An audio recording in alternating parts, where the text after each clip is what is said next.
19 বার বিসমিল্লাহ বললে কি হয় জানলে আপনি অবাক হয়ে যাবেন। বিসমিল্লাহ মানে আল্লাহর নামে আমি শুরু করছি।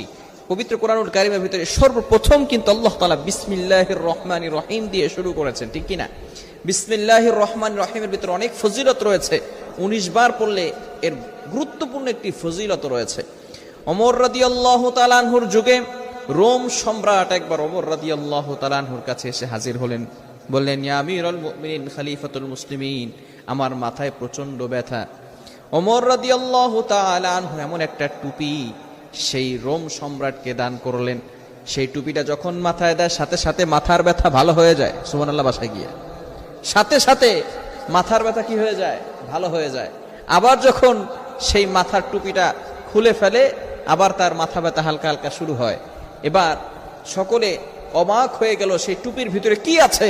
ওমর ইবনুল খাত্তাব রাদিয়াল্লাহু তাআলা আনহু টুপির